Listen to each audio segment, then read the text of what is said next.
everyone, this is Kay with Stock&Lily. At Stock&Lily, we're committed to helping you create forever memories with your loved ones while crafting beautiful seasonal decor items for your home.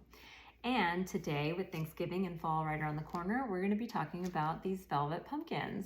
So the tutorial to follow is going to show you how to make these pumpkins, everything you need to do the craft with your loved ones, tips and tricks, safety information, things like that. So we hope that you enjoy the video and that you try this craft out. It makes a great addition to a tablescape or your entryway or a fireplace, really anywhere that you want to add some pops of color and a little extra pizzazz to your home for the holidays. These are some examples that we have, and the kit on stockandlily.com, you can make 5 pumpkins from the kit, 3 different sizes, a large, medium, and small.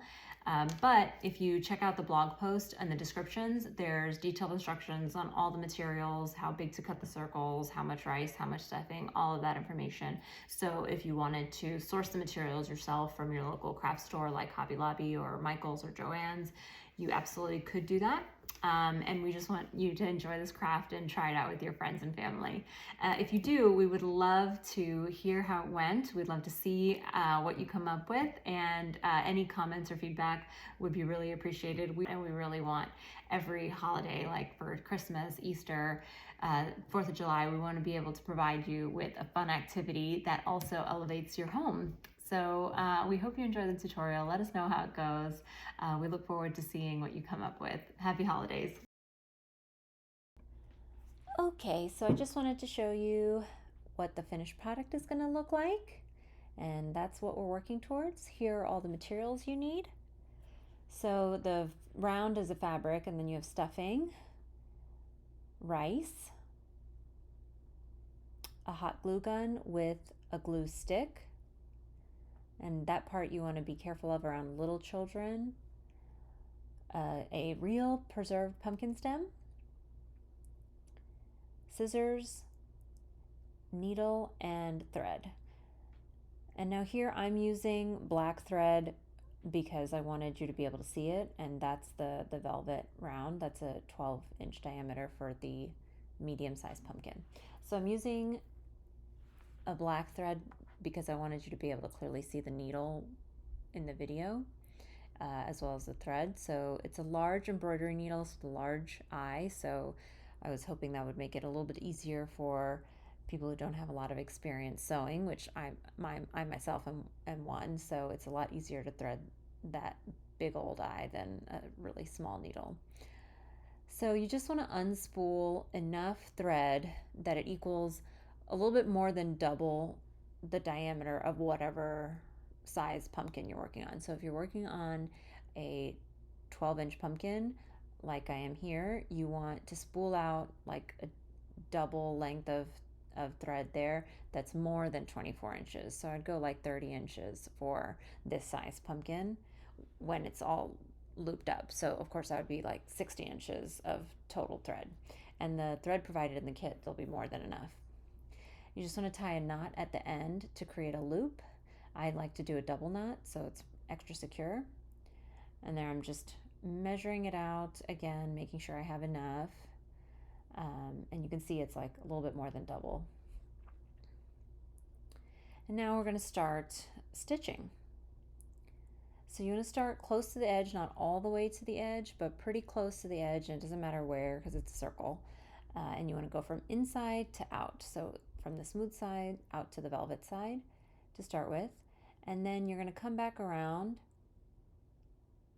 to right next to where your first stitch was.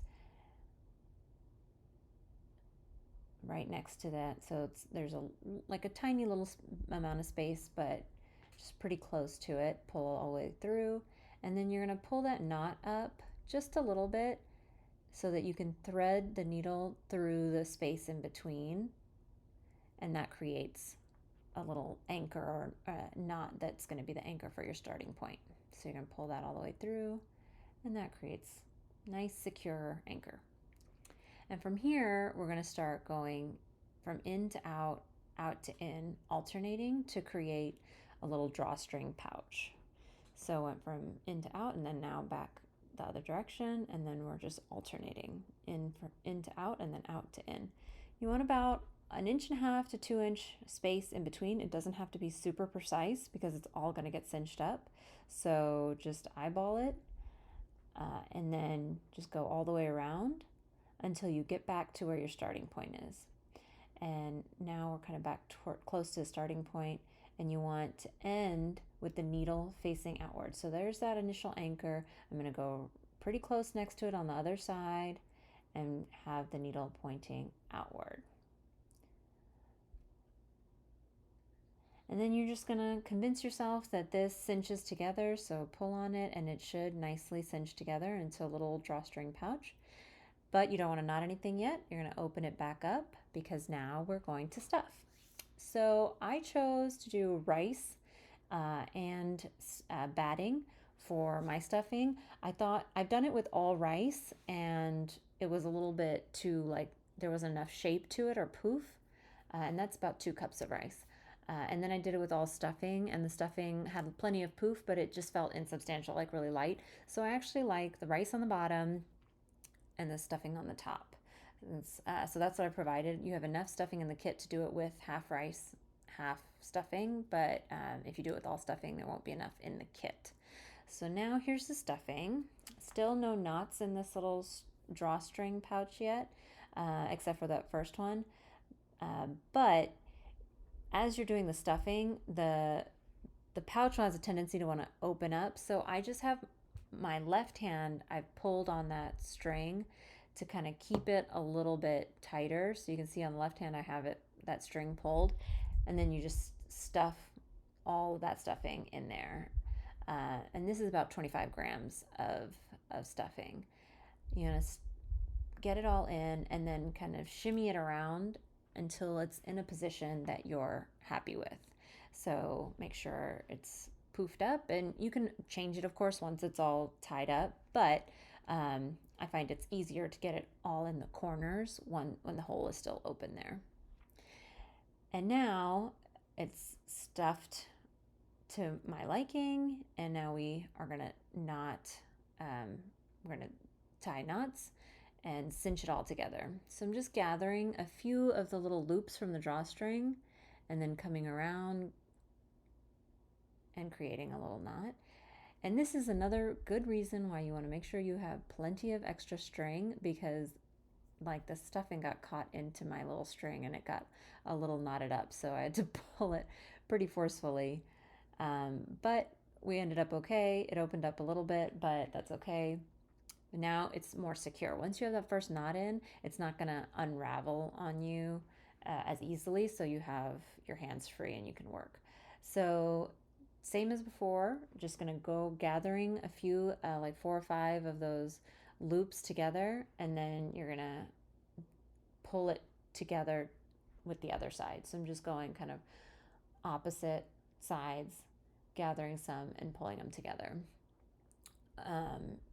And here I did like 2 at a time, and each time you're just gathering, you're pulling more of those ends together with the ends on the other side.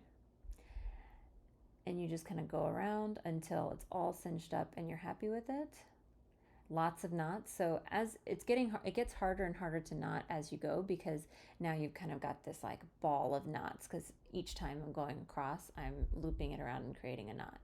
So you can see, I'm just feeling to see, are there any areas that are loose? Are there any holes? Where are the loops still kind of poking through? And now I'm like, they're all cinched together, so it's a little bit harder to get the needle through. So in terms of safety, the big, like, if you're doing this with really small children, I would say adults do all the needlework and the children do the stuffing portions, as well as adults doing the hot glue gun portions. So now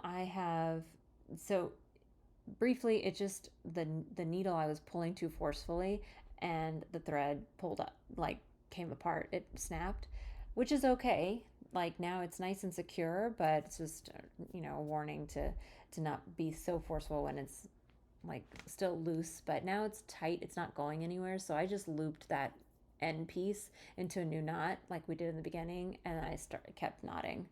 And it's pretty secure, but there was a couple of little straggling loops that I wanted to get all the way into the middle. So I used my remainder thread for that. And I did a lot of knots in this. I'm not sure if I just was like extra OCD or if my paranoia was getting the best of me, but after that, thread snapped, but now I'm doing a lot of extra loops. And here I'm just pulling on those to make sure that they're secure, that nothing is coming apart that's just kind of folded in but wasn't really secure. So I found one, so I'm gonna just secure that in with an extra knot.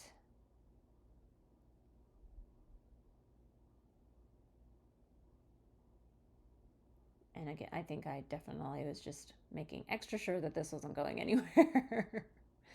But there you have it. Everything is secure, it's cinched together, it's not going anywhere. So I wanted to show you an optional step that you can do at the end before you cut the string.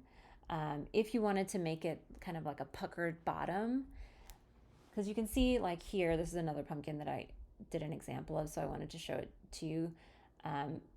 You just, before you tie that, or before you cut the string, you can go from your top cinch all the way straight through to the bottom, and then come back up straight through from the bottom all the way up to the top. And I'll show you that a couple of times, but you want to hang on to the needle like as you're going, because you don't want to lose it in the middle of that pumpkin. But it creates this puckered bottom, and you can only do this with the medium and small size. The big size pumpkin, the 9-inch pumpkin, is too large for you to get the needle all the way through. But once you do that, you just want to make a knot, and you can do it twice in like an X pattern. You can put a button there if you want. I didn't have buttons, but I just did it twice through, where I go from the top all the way to the bottom, straight through. You want to mind your fingers, so give your fingers some space. Sometimes it takes a couple of tries because it might come poking out a little bit to the side, and you want it kind of close in the middle. So you can see it's straight through, and then it's poking through the bottom. When it's where I want it to be, I pull it through and then poke it straight down again. Same thing, mind your fingers, because it's going to come poking out through the top and you can't see exactly where it's going to be. But when it's close to the middle, I'll pull it again and then tie a knot.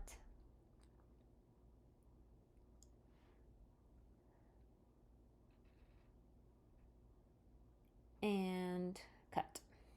So you can definitely do that with the small and the medium, and it just gives it a little bit more of a puckered look on the bottom. So what I did for my sets at home, I had one small and one medium that were rounded, and one small and one medium that were puckered like that. And I think it gave a nice variety of shapes to them. But now the pumpkin is done except for the pumpkin stem. So grab your pumpkin stem, and the set will come with 5 of varying shapes and sizes. So you just want to kind of plan out beforehand which one you want for each one. Like one of the short stubby ones might be good for a medium or a large, but may not look so good on one of the small pumpkins. So this is the stem that I chose for this one, and you just dollop of hot glue and straight down, and you want to hold it pressing downward until it dries, about 1 to 2 minutes. I kind of sped that up a little bit so you weren't just watching me hold on to the pumpkin stem until it dries.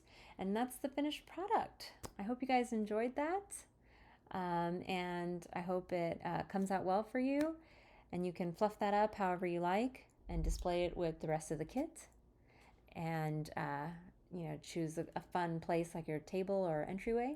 I hope you enjoyed. Thanks, guys.